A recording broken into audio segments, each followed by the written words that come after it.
At one time, I was living in a cave with a yogi named Tatwala Baba, who would sit unmoving in meditation, sometimes 6 to 10 hours at a time.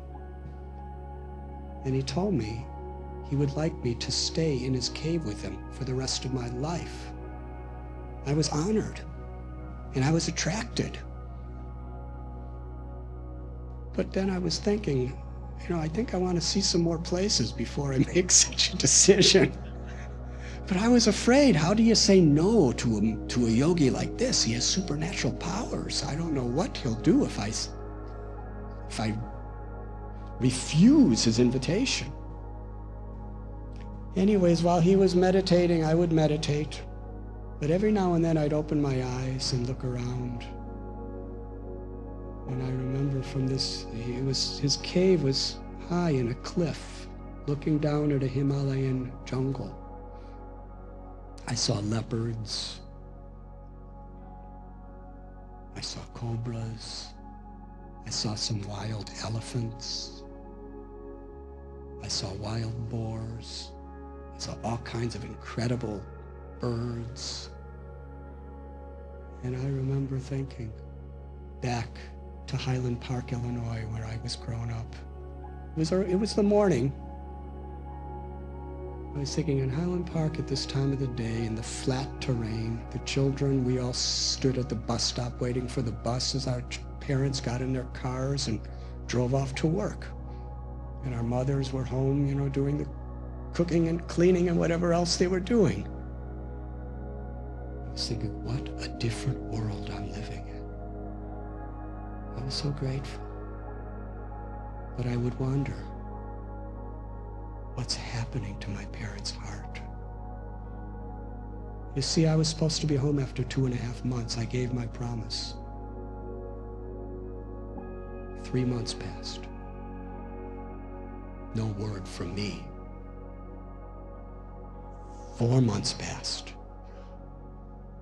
Can you imagine a mother and father, how they worried? And my mother and father really worried.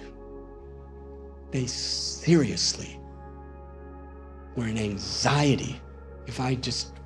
When I was in college, if I did not call them when I was supposed to call them, they would start, checking police to see if I was arrested or to see if anybody died. They were really worrisome people.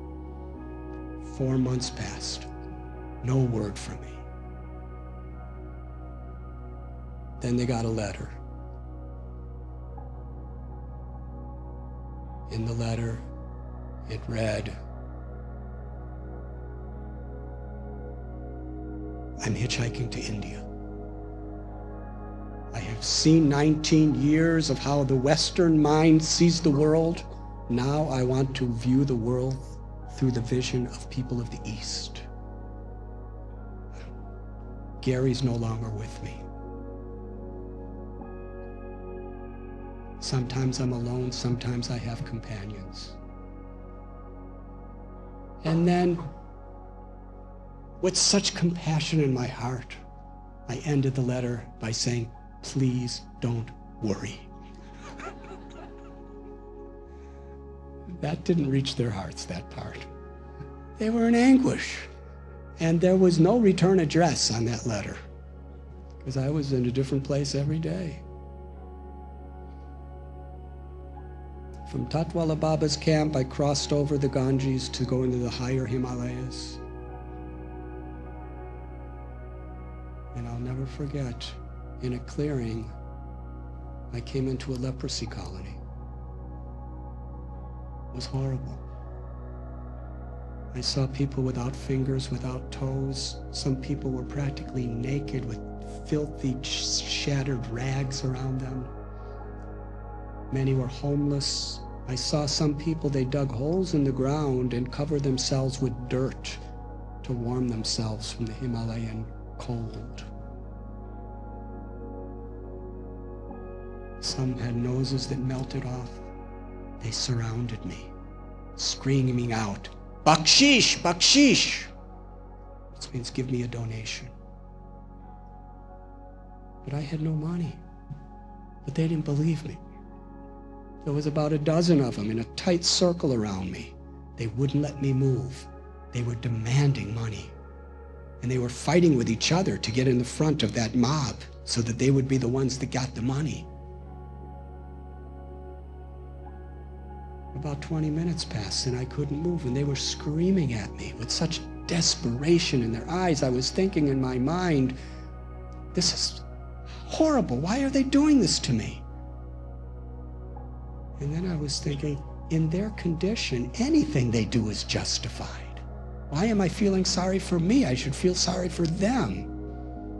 And then I started thinking, I don't know anything about leprosy, but I remember in the movies, it's contagious. I might get leprosy. They're touching me. They're breathing on me. They're spitting on me.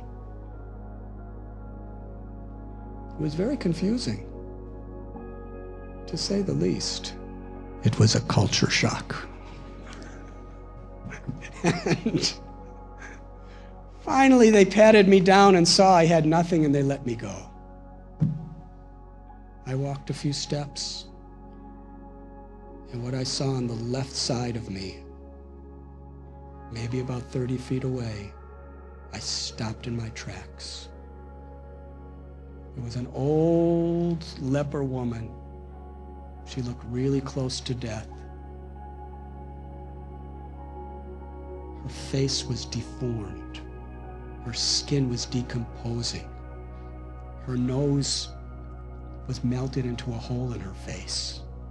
She had no teeth. She had scraggly white hair. She was laying on her left side. The most pathetic thing I'd ever seen. She looked at me. And in her eyes, I saw the love of a mother. It was as if she was really feeling pain that I had just gone through what I did with her people. It was almost like through her eyes she was begging forgiveness for what her people had done to me. There was such affection. What I experienced in her glance changed my life forever. It was a woman who wanted to love like a mother, but for years and years had no one to love. She was yearning and longing for someone to simply accept her love. She offered her greetings to me by folding her hands like this, and then she put a fingerless hand out as a blessing. I was so melted by her affection, I ran over to her, fell on my knees, and put my head under her hand. I heard her say over and over again in the Hindi language, "May God bless you, my child. May God bless you, my child. May God bless you." I looked up. Her face was illuminated with joy. She was smiling, and there were tears flowing from her eyes.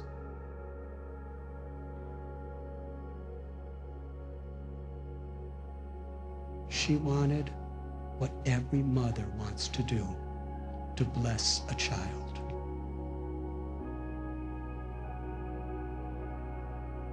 This may be hard for you to understand, but when I looked up at her face, I was thinking, she is the most beautiful person I've ever seen in my life.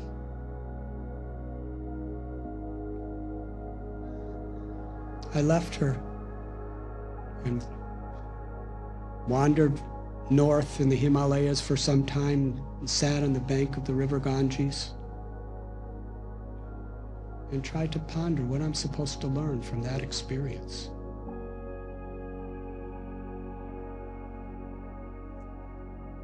The waves of the Ganges, I could see so much of the river, but under the surface, there's so many millions of fish and millions of stones and so much vegetation. How much can we see? In the same way, on the surface, she was the most ugly, hopeless, diseased person I ever met in my life. But below the surface, in her heart, was someone who simply wanted to love and be loved. A generous, loving heart who wanted nothing from anyone but to receive the love she wanted to give. She didn't ask me for anything else. And I was thinking how this can apply to so many aspects of life. In religion, there's so much conflict on the basis of particular historical explanations of what God is,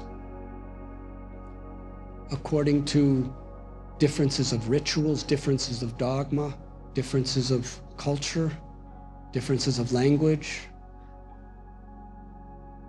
But if we go deeper down, we may find a beautiful universal essence within all. And when we look at people who really disturb us, they may be like the way they are because they were abused, because they were neglected, because they were brokenhearted. If we look below the surface of a person's behavior, instead of being hateful, will probably be sympathetic. And circumstances may look a certain way, but if we look deeper, we may find something very beautiful that we can find in it.